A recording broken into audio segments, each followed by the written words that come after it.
everybody, welcome to another episode of the Receivables Roundup. I'm Tim Mitchum, this is David King, and we're with Wexford and James.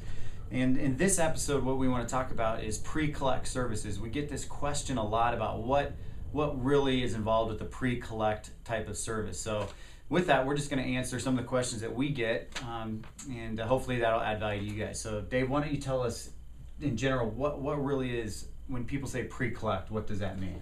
Pre-collect is the period, if you're using net 30 terms, for example, it would be the period between 31 and 90 days past due. It's the period where it's not a collection account, so to speak, but they are past due and are delinquent. Okay. So it's kind of that process that you use in that pre-collect period to kind of weed out and essentially speed up your DSO.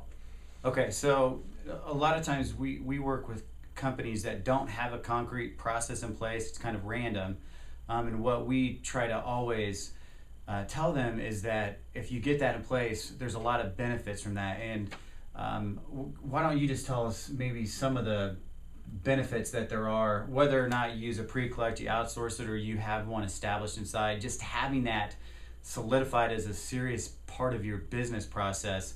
What kind of benefits have we really seen from doing that? Well, the key element to any process like that is you're trying to speed up your receivables and improve your days sales outstanding, or your DSO. And this is essentially going to kind of train your customers, hopefully, to pay your bill before they pay someone else's bill. It starts off with a friendly reminder for those who possibly forgot to pay their bill. It will also, for those who maybe have a dispute or an issue with the product or service they bought, give them the chance to get in touch with you to let you know what that issue is, so it can be resolved, so it doesn't stretch out.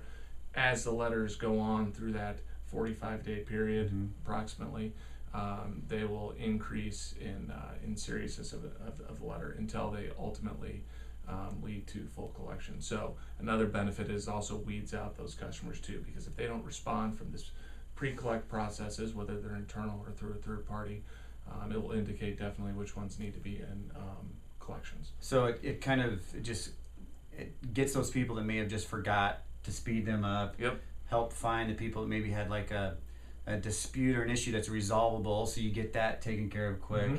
It trains them to just pay you first, and then it also really kind of shines a spotlight on the trouble accounts earlier in the process, so that they're not a big surprise in the end. Absolutely, it's just a means of communicating with them rather than just kind of doing it on a random basis. On a random basis, yeah. Which we all know that doesn't work. It doesn't work. Sometimes you miss some, and it becomes more of a subjective situation, which it doesn't always lead to good results in the end.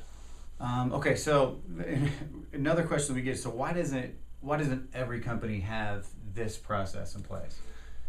It varies by size of company, but a lot of times it's because it's a hassle. There's a lot of other tasks that need to be accomplished prior to this, and a lot of companies have limited resources, and they may want to use their resources to handle something else, because for the most part, most of these people would have paid anyway. Sure.